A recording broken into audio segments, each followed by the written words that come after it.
7 வரை இன்றில் அண்மை செய்திகளை விரிவாக பார்ப்பதற்கு முன்னர் தலைப்புச் செய்திகளை பார்க்கலாம்.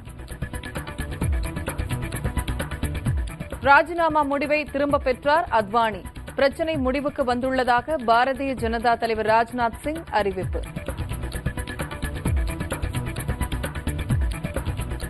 கோவில்பட்டி அருகே தீப்பெட்டி ஆலையில் தீ விபத்து. தீக்குச்சி பெட்டிகளை லாரிகளில் ஏற்றிய 4 பெண் தொழிலாளர்கள் பலி.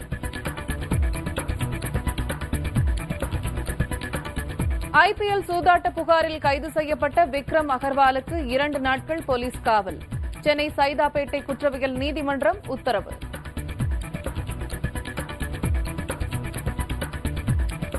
தருமபுரியில் ஏழை மக்களுக்கு பணத்தாசை காட்டி சிறுநீரகத்தை பறிக்க முயற்சி. தரகர்கள் உட்பட 5 பேர் கைது. திருச்சியில் அரசு மதுக்கடையை மூடக்கோரி போராட்டம்.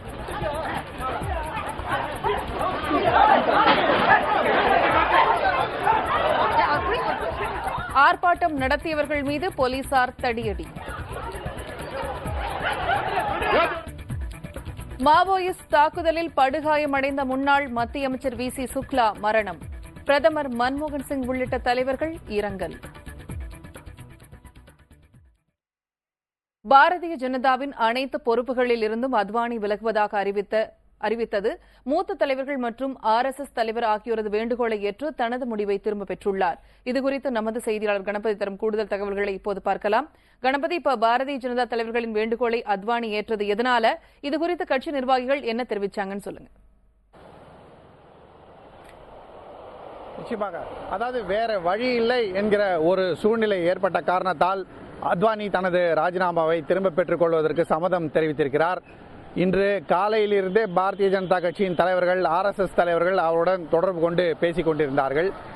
ஏற்கனவே நேற்று பாரதிய ஜனதா கட்சியின் பார்லிமெண்டரி போர்டு அவருடைய ராஜினாமாவை ஏற்றுக்கொள்ள முடியாது என்று சொல்லிவிட்டது. அந்த தகவலும் அத்வானிக்கு தெரிவிக்கப்பட்டது. அப்படி இருக்கும் சூழ்நிலையிலே இன்று அவருக்கு முக்கியத்துவம் கொடுக்கப்படுவது என்பது தெளிவாகிவிட்டது. இன்று காலையிலிருந்து கட்சித் தலைவர்கள் ஒருவர் பின் ஒருவராக அவரது வீட்டுக்கு சென்று கொண்டிருந்தார்கள். குறிப்பாக பாரதிய ஜனதா கட்சியின் முன்னாள் தலைவரும் RSS இயக்கத்துக்கு மிகவும் நெருங்கியவருமான நிதின் கட்கரி அத்வானி வீட்டுக்கு சென்று அவரை சமாதானப்படுத்தினார். அதைத் தொடர்ந்து RSS தலைவரான ராமு பகவத்தும் அத்வானியுடன் தொலைபேசியில் தொடர்பு கொண்டு பேசினார். இதில் வேடிக்கையான விஷயம் என்னவென்றால், RSS அடிக்கடி கட்சி விவகாரங்களில் தலையிடக்கூடாது, அதனால்தான் அத்வானி கோபமாக இருக்கிறார் என்று அவரது ஆதரவாளர்கள் சொல்லி வந்தார்கள். ஆனால் இன்று RSS தலைவரான ராமு பகவத் அத்வானியிடம் பேசிய பிறகு அவர் தனது ராஜினாமாவை திரும்ப பெற்றுக் கொள்வதற்கு சம்மதம் தெரிவித்திருக்கிறார். முக்கியமாக நாம் கவனிக்கப்பட வேண்டிய விஷயம் என்னவென்றால், நரேந்திர மோடிக்கு கொடுக்கப்பட்ட புதிய பொறுப்பு, அதாவது கட்சியின் பிரச்சார குழுவின் தலைவராக அவர் நியமிக்கப்பட்ட பிறகுதான் அத்வானி ராஜினாமா செய்தார். அந்த பொறுப்பில் எந்த விதமான மாற்றமும் இல்லை. அந்த பொறுப்பு அப்படியே மோடியிடம்தான் இருக்கிறது. அதே போலவே அத்வானி இன்னொரு குழு அமைக்க வேண்டும் என்று அவரது ஆதரவாளர்கள் சொல்லி வந்தார்கள். அதெல்லாம் ஒன்றுமே ஏற்றுக்கொள்ளப்படவில்லை. மொத்தத்தில் அத்வானிக்கு என்று ஒரு தனி அந்தஸ்து இருக்கிறது. கட்சி விவகாரங்களில் அவரை கலந்தாலோசித்து முடிவு எடுக்கப்படும் என்று சொல்லியிருக்கிறார்கள். கோவாவிலே நடந்த கூட்டத்துக்கு அவர் செல்லாததால் அங்கே முக்கியமான முடிவுகளை எடுக்க வேண்டாம் என்று அவரது ஆதரவாளர்கள் வலியுறுத்தி வந்தார்கள். அவர் இல்லாமல் அந்த மாதிரி செய்யக்கூடாது என்று சொன்னார்கள். இருந்த போதிலும் அப்படி முடிவு எடுக்கப்பட்டது. அத்வானிக்கு கோபத்தை தந்திருந்தது. ராஜினாமா செய்திருந்தார். இப்போது அவர் எல்லா விஷயங்களிலும் கலந்தாலோசிக்கப்படுவார் என்று அவருக்கு உறுதியளித்து ராஜினாமாவை திரும்ப பெறும்படி செய்திருக்கிறார்கள். கணபதி, நீங்க தொடர்பிலே இருங்க, தொடர்ந்து பேசலாம். இதை பத்தின தன்னோட கருத்துக்களை தெரிவிக்கிறதுக்காக பாரதிய ஜனதாவை சேர்ந்த இல கணேசன் நம்மளோட தொடர்புல இருக்கார். வணக்கம் சார். வணக்கங்க. வணக்கம். இப்போ அத்வானி ராஜினாமா அறிவிச்ச 36 மணி நேரத்திலேயே அதை திரும்ப பெறதா சொல்லியிருக்காரு. சமரசத்துக்கு சம்மதிச்சிருக்காரு. இதுக்கு என்ன காரணம்னு நீங்க நினைக்கிறீங்க? இல்ல, முதல்ல அத்வானி அவர் குறித்து விமர்சனம் செய்வதற்கு எனக்கு எந்த விதமான தகுதியும் இல்லை. ஆனால் நிச்சயமாக அத்வானி அவர்கள் அந்த கோபத்தின் காரணமாக பாரதிய ஜனதா கட்சிக்கு ஒரு அதிர்ச்சி வைத்தியம் தந்திருக்கிறார் என்பது உண்மை. ஆனால் பாரதிய ஜனதா கட்சியை சார்ந்த எங்களுக்கெல்லாம் அத்வானி அவர்களை போன்றவர்கள் என்ன கடுமையாக விமர்சனம் செய்து தண்டனை தந்தாலும் அதற்குண்டான தகுதி அவருக்கு இருக்கிறது. பாரதிய ஜனதா கட்சியிலே ஒரு தந்தை ஸ்தானத்தில், தாய் ஸ்தானத்தில் இருப்பவர் அத்வானி அவர்கள். அதனால அவர் என்ன செய்தாலும் அதை நாங்கள் ஏற்றுக்கொள்கின்றோம். ஆனால் இப்போது பிரச்சனை சுமூகமாக தீர்ந்து விட்டது என்பதில் எனக்கு எந்த விதமான ஒரு அதிர்ச்சியோ ஆச்சரியமோ எனக்கு எதுவுமே இல்லை. காரணம், நிச்சயமாக பாரதிய ஜனதா கட்சிக்கு பாதிக்கின்ற எந்த விஷயத்தையும் அத்வானி அவர்களாலே செய்ய முடியாது. அத்வானி அவர்கள் வேறு, பாரதிய ஜனதா கட்சி வேறு என்று நினைக்கின்ற அளவுக்கு இல்லாமல் அத்வானி பாரதிய ஜனதா கட்சியோடு தன்னை அடையாளப்படுத்திக் கொண்டவர். அதனால் அந்த வகையில அவர் தன் கட்சிக்கு எந்த விதமான கேடும் வருவதற்கு, தானே வளர்த்த கட்சிக்கு கேடு வருவதற்கு நிச்சயமாக எந்த முயற்சியும் மேற்கொள்ள மாட்டார் என்பது நன்றாக தெரியும். ஆனாலும் எங்களுக்கு இது ஒரு கிரகண காலம். அந்த கிரகணமானது இப்போது முடிந்து விட்டது என்றுதான் நாங்கள் நினைத்து ஆறுதல் அடைகின்றோம். சார், இப்போ இது அத்வானி இந்த மாதிரி ராஜினாமா செய்யறதா சொல்லி திரும்ப பெறது இது ஒரு 3வது முறை. இது ஏற்கனவே காங்கிரஸ் அத்வானி ஒரு உணர்ச்சி வசப்படக்கூடியவர் அப்படின்னு ஒரு விமர்சனத்தை முன்வைக்கிற நிலையில இந்த மாதிரி ஒரு நிகழ்வு திரும்பவும் நடந்திருக்கு. இதை பத்தி நீங்க என்ன சொல்ல விரும்புறீங்க? இல்ல, இது எத்தனாவது முறை என்பதெல்லாம் கணக்கல்ல. ஒவ்வொரு காலகட்டத்திலும் ஒவ்வொரு காரணங்கள் இருந்திருக்கிறது. ஆனால் இதை வேறு மாதிரி மாற்றி யோசித்து பாருங்களேன்.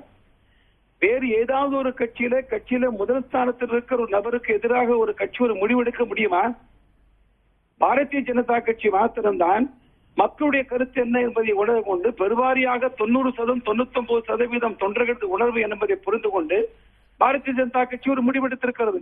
முதல் நபராக இருக்கிற நபருடைய கருத்து அது மாறுபட்டு இருப்பதாக நீங்கள் ஊடகத்தில் இப்போது சொல்கிறீர்கள். அது உண்மையாக இருக்குமானால் அது பாரதிய ஜனதா கட்சி மீண்டும் ஒரு வித்தியாசமான கட்சியின் மீது தான் நிரூபித்திருக்கிறது. அந்த வகையில நடந்த சம்பவங்கள் குறித்து பெரிதாக வருத்தப்படுவதற்கு ஒன்றுமில்லை. இது உட்கட்சி பிரச்சனை. என்ன இருந்தாலும் தேர்தலை சந்திப்பதற்காக முதலாவதாக செல்லும் போது ஒரு திருஷ்டி போல் அமைந்து விட்டது. அது கழிந்து விட்டது. இனி நாங்கள் முறையாக வேலை செய்வோம். தேர்தல் பிரச்சாரத்தில் நிச்சயமாக அத்வானி அவர்களும் மிக தீவிரமாக கலந்து கொள்வார்கள். வெற்றி பெறுவோம். மோடி அவர்கள் பிரதமர் ஆவார்கள். சார், இப்போ தேர்தல் பிரச்சாரத்தை பத்தி சொன்னீங்க. இந்த பிரச்சார குழு தலைவரா மோடியை நியமிச்சது அத்வானிக்கு விருப்பம் இல்லைன்னு ஒரு கருத்து முன்வைக்கப்படுது. இந்த மாதிரி ஒரு சூழ்நிலை திருப்பியும் இதுவும் ஒரு காரணம் ராஜினாமாக்கு அப்படின்னு சொல்லியிருக்காங்க. இந்த மாதிரி ஒரு சூழ்நிலை திரும்பியும் சமரச பேச்சுவார்த்தைக்கு இந்த மோதல் போக்கை நீடிக்காதுங்களா? இல்ல, முதல்ல மோதல் போக்கு என்பதே தவறான செய்தி. மோடி அவர்களுக்கும் அத்வானி அவர்களுக்கும் மோதல் என்பது போல சித்தரிக்கப்படுவதே தவறான செய்தி. அது மாத்திரமல்ல, நான் கூட தான் தேசிய செயற்குழு கூட்டத்தில் கலந்து கொண்டிருந்தேன் கோவாவில. அந்த நேரத்தில் ஊடகத்தில் வந்த செய்திகள்ல யாரோ அந்த கூட்டத்தில் கலந்து கொள்ளாத ஒரு 4 பேரை குறிப்பிட்டு அத்வானி ஆதரவாளர்கள் அவர்கள் தான் கூட்டத்திற்கு வரவில்லை என்று சொல்லும் போது அது என்ன விசித்திரமாக இருக்கிறது. அப்போது அங்கு கலந்து கொண்ட 300க்கும் மேற்பட்டவர்கள் யார்? அத்வானி ஆதரவாளர் தானே. இல கணேசன், நரேந்திர மோடி உட்பட அத்தனை பேருமே அத்வானி ஆதரவாளர்கள் தான்.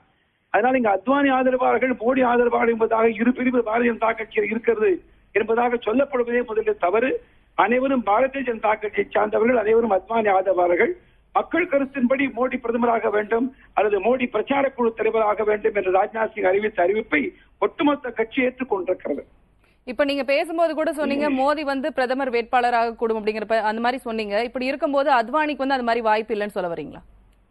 இல்லைங்க, மக்கள் பெருவாரி கட்சி வெற்றி பெற வேண்டுமா இல்லையா?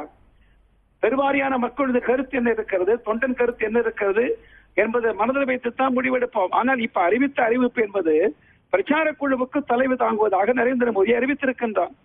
அதுவே எங்களுக்கு வெற்றியை தேடி தரும் என்பதுதான் எங்களுடைய கருத்து.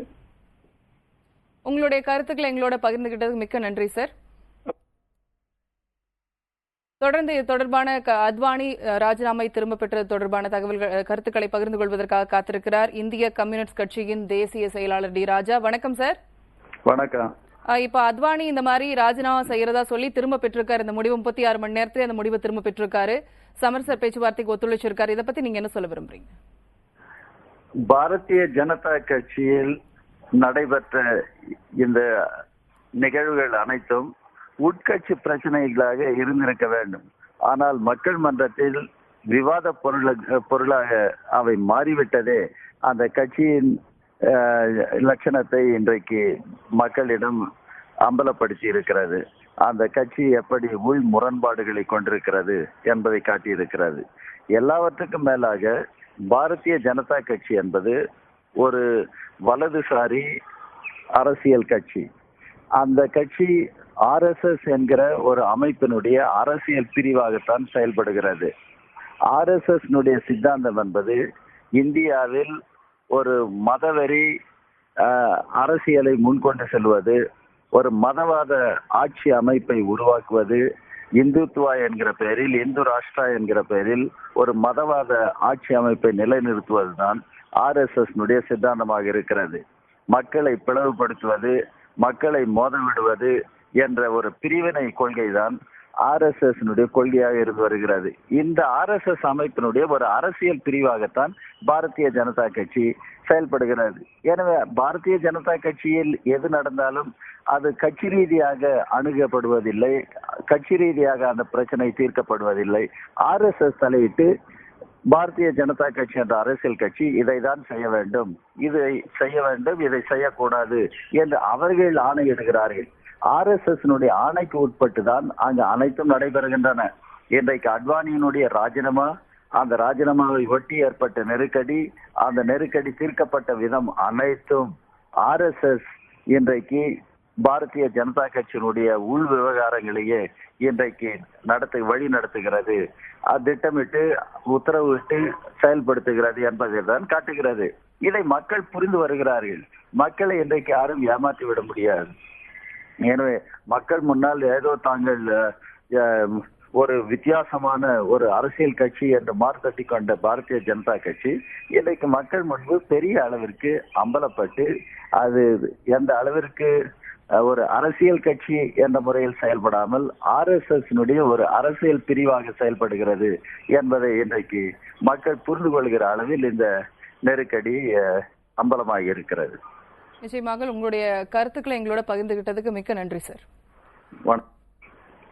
அத்வானியின் ராஜினாமா அவர் திரும்ப பெற்ற தொடர்பான செய்தியை பார்த்து வருகிறோம். இது தொடர்பாக தன்னுடைய கருத்துக்களை பகிர்ந்து கொள்வதற்காக தமிழக காங்கிரஸ் தலைவர் ஞானதேசிகன் நம்மளோட தொடர்பில் இருக்கார். வணக்கம் சார். வணக்கம்மா. இந்த 36 மணி நேரமா நடந்த நிகழ்வை பார்க்கும்போது பாரதிய ஜனதா பொறுத்த வரைக்கும் மோடியோட ஆதிக்கம் அதிகமா இருக்குது, இது இந்த மாதிரி ஒரு நிகழ்வுக்கு அது கூட காரணம் ஒரு கருத்து நிலவுது. இதை பத்தி நீங்க என்ன சொல்ல விரும்புறீங்க? நான் நேற்றுக்கு முன்தினமே உங்க ஊடகத்தில் நான் சொன்னேன், அத்வானி ராஜினாமா செய்யலைங்கிறது ஒரு பக்கம். ஆனால் இன்றைக்கு மோடி பாஜகவினுடைய தேர்தல் பிரச்சார குழுவினுடைய தலைவராக நியமிக்கப்பட்டதிலிருந்து பாஜகவின் சரிவு ஆரம்பிக்கிறது என்று நான் சொன்னேன்.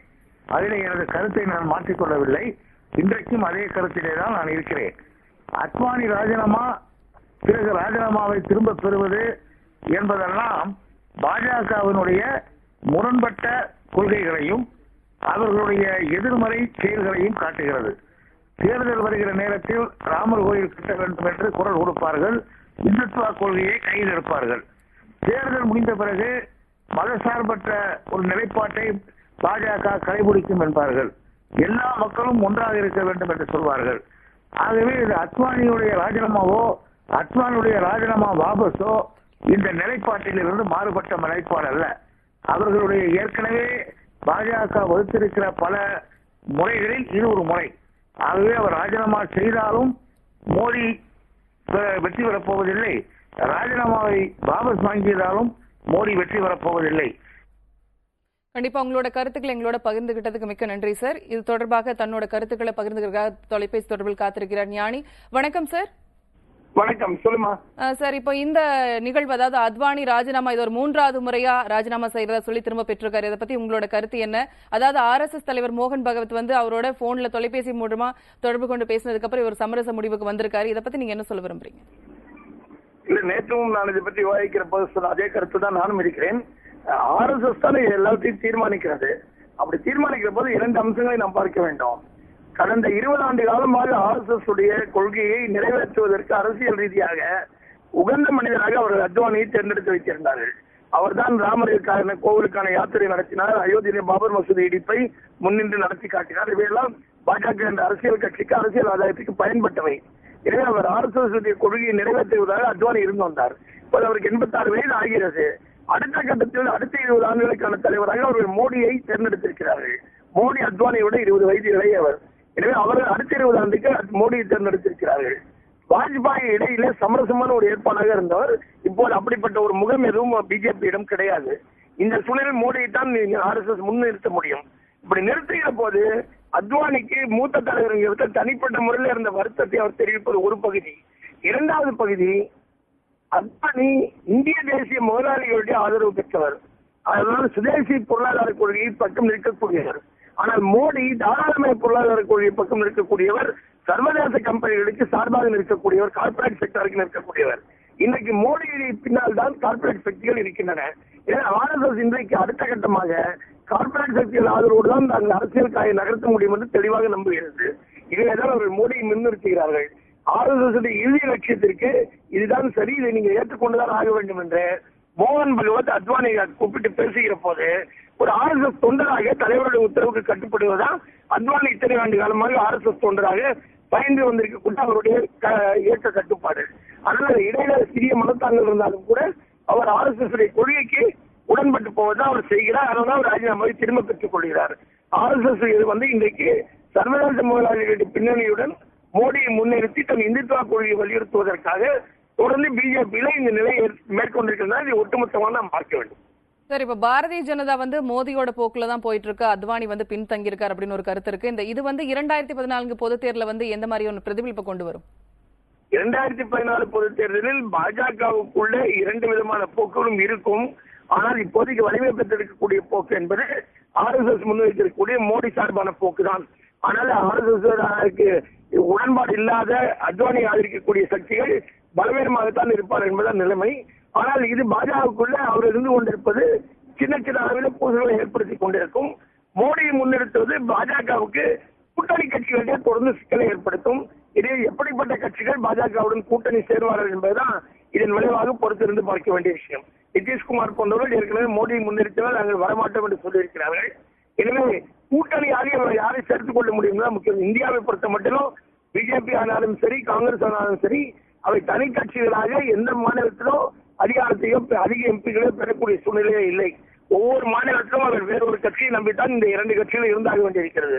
எனவே யாரோடு கூட்டணி அமைக்கிறார் என்பதுதான் இவர்கள் தேர்தலை தீர்மானிக்குமே ஒழிய இவர்கள் கட்சிக்குள்ள நடக்கிற கோஷ்டி பூசல்கள் அதை தீர்மானிக்க விடாது. உங்களுடைய கருத்துக்களை எங்களோட பகிர்ந்துகிட்டமைக்கு மிக்க நன்றி சார். இது தொடர்பாக நம் செய்தியாளர் கணபதியிடம் கேள்விகளை கேட்கலாம். அவர் தொடர்பில் இருக்கிறார். கணபதி, இப்ப சொல்லுங்க, கட்சியின் பிரச்சார குழு தலைவரா மோடி நீடிப்பாரா? அத்வானிக்கு புதிய பொறுப்புகள் வழங்கப்படுமா அப்படிங்கறத பத்தி சொல்லுங்க. நிச்சயமாக பாரதிய ஜனதா கட்சியை பொறுத்தவரை அவர்கள் ஒரு விஷயத்திலே மிகவும் தெளிவாக இருக்கிறார்கள். நரேந்திர மோடி தான் கட்சியின் தேர்தல் பிரச்சார குழுவின் தலைவர். அதில் எந்த விதமான மாறுதலும் இல்லை. இதை தவிர ஏற்கனவே அத்வானி ஆதரவாளர்கள் சொல்லி வந்தது போல இன்னொரு குழு அமைக்கலாம், அதன் தலைவராக கட்கரியை நியமிக்கலாம் போன்ற விஷயங்கள் எல்லாம் எதுவும் இதுவரை ஏற்றுக்கொள்ளப்படவில்லை. இன்றைக்கு பாரதிய ஜனதா கட்சி கொடுத்திருக்கும் அறிவிப்பின்படியும் பார்த்தாலும், அதன் தலைவரான ராஜ்நாத் சிங் சொல்லியிருப்பதன்படி பார்த்தாலும், ராமு பகவத் அதாவது RSSன் தலைவர் கேட்டுக்கொண்டதற்கு இணங்க பாரதிய ஜனதா கட்சி தலைவர்களின் வேண்டுகோளை அத்வானி ஏற்றிருக்கிறார். அதாவது ராஜினாமா திரும்ப பெறுவது என்று முடிவு செய்திருக்கிறார். முக்கியமாக கவனிக்கப்பட வேண்டிய விஷயம், அத்வானி தானாக முன்வந்து இந்த அறிவிப்பை வெளியிடவில்லை. அவர் சார்பாக கட்சி தான் இந்த அறிவிப்பை வெளியிட்டிருக்கிறது. ஏன் அவர் தானாகவே இந்த அறிவிப்பை வெளியிடவில்லை என்ற கேள்விக்கு ராஜ்நாத் சிங், அவருடைய வீட்டிலிருந்து தானே நாங்கள் இந்த அறிவிப்பை செய்கிறோம், மூத்த தலைவரான அவர் நாங்கள் இந்த அறிவிப்பை வெளியிடும் போது இங்கே இருப்பது அவ்வளவு சரியாக எனக்கு படவில்லை என்று சொல்லியிருக்கிறார். ஆகவே கட்சியை சேர்ந்தவர்கள் அனைவருமே அத்வானி இதற்கு ஒப்புக்கொண்டார் என்பதை பிரச்சனை முடிந்துவிட்டது என்பதற்கு அர்த்தமாக காட்டுகிறார்கள். ஆனால் அத்வானியே இது விஷயமாக இதுவரை எதுவும் பேசவில்லை. ஆகவே பிரச்சனை முழுதாக முடிந்து விட்டதா என்பதை பற்றி ஒரு சந்தேகக்குறி இன்னும் இருக்கிறது. பூர்ணிமா, கணபதி, இதுல பிரச்சனை முடிவுக்கு வந்து விட்டதா அப்படின்னு தெரியலன்னு சொன்னீங்க. கூட்டணியில சர்ச்சை தொடர்க்கான வாய்ப்பு இருக்கா? நிச்சயமாக. அதாவது கூட்டணியை பொறுத்தவரை இப்போதைக்கு அகாலி தளம் நரேந்திர மோடிக்கு எதிராக எந்த விதமான கருத்தையும் வெளியிடவில்லை. அவர்கள் சொல்வது என்னவென்றால், பாரதிய ஜனதா கட்சிக்கு நரேந்திர மோடி வருகின்ற தேர்தலிலே அதிக அளவிலே சீட்டுகளை பெற்றுத் தருவார் என்றால் அவர் தலைவராக இருப்பதிலே என்ன தவறு? பாரதிய ஜனதா கட்சி ஒரு வலுவான கட்சியாக உருவானால் அது NDAவுக்கும் வலுவை கொடுக்கும் என்று அவர்கள் கருதுகிறார்கள். அதாவது பாரதிய ஜனதா தேர்தலை வைத்து எப்படி பார்க்கிறதோ அதே போலவே அவர்களும் பார்க்கிறார்கள். சிவசேனா கட்சியிலிருந்து பல்வேறு விதமான கருத்துக்கள் வந்து கொண்டிருக்கின்றன. ஒரு சமயத்திலே அவர்கள் சுஷ்மா ஸ்வராஜ் தான் பிரதமர் வேட்பாளரானவருக்கு சரியானவர் என்று சொல்லி வந்தார்கள். பின்பு நரேந்திர மோடி இந்த பதவிக்கு வந்தால் பிரச்சனை ஏற்படும் என்று சொன்னார்கள். அதன் பிறகு இப்போதோ நரேந்திர மோடி முடிவு வெளியிடப்பட்ட போது அதிகாரப்பூர்வமாக அதை எதிர்க்கவில்லை. ஆகவே அவர்களை பொறுத்தவரை வெகு நாட்களாகவே அவர்கள் தொடர்ந்து பாரதிய ஜனதா கட்சியை ஆதரித்து வருகிறார்கள். கூட்டணியிலே அவர்களால் பெரிய பிரச்சனை எதுவும் ஏற்படாது என்று அந்த கட்சி நம்புகிறது. முக்கியமான பிரச்சனை நிதிஷ்குமார். ஏற்கனவே ஞானி சொன்னது போல நிதிஷ்குமார் மீண்டும் மீண்டும் அறிகுறிகளை காட்டியிருக்கிறார். அவருக்கு நரேந்திர மோடி NDAவின் தலைவராவதிலோ பிரதமராவதிலோ விருப்பமில்லை. நரேந்திர மோடி தலைமையிலே ஒரு சிறந்த ஆட்சி அமையாது என்பது அவருடைய கருத்தாக இருக்கிறது. மதச்சார்பற்ற ஒரு அரசு அமைய வேண்டும் என்பதைத்தான் அவர் பீகாரிலே அவரது கொள்கையாக கொண்டிருக்கிறார். ஏனென்றால் அந்த கொள்கை தான் அவருடைய கட்சிக்கு பீகாரிலே வெற்றியை பெற்று தருகிறது. ஆகவே எல்லோரும் தேர்தலிலே என்ன முடிவுகள் வரும், தங்களுக்கு என்ன பயன் கிடைக்கும் என்றுதான் பார்க்கிறார்களே தவிர இதனால் கொள்கை விஷயத்திலே எந்த மாதிரியான நிலைப்பாடுகள் ஏற்படுகின்றன, மாறுபடுகின்றன என்பதை பற்றியெல்லாம் பெரிய அளவிலே கவலைப்படவில்லை. பூர்ணிமா, அத்வானி தனது ராஜினாமா முடிவை திரும்ப பெற்றது குறித்த உங்களோட விரிவான தகவல்களுக்கு நன்றி கணபதி. பாரதிய ஜனதாவின் முக்கிய பொறுப்புகளில் இருந்து விலகிய அத்வானி 30 மணி நேரத்திற்கு பிறகு கட்சித் தலைவர்களின் வலியுறுத்தலை ஏற்று தனது ராஜினாமாவை திரும்ப பெற்றுள்ளார். டெல்லியில் அத்வானியின் இல்லத்தில் செய்தியாளர்களை சந்தித்த அக்கட்சியின் தலைவர் ராஜ்நாத் சிங் இத்தகவலை தெரிவித்தார்.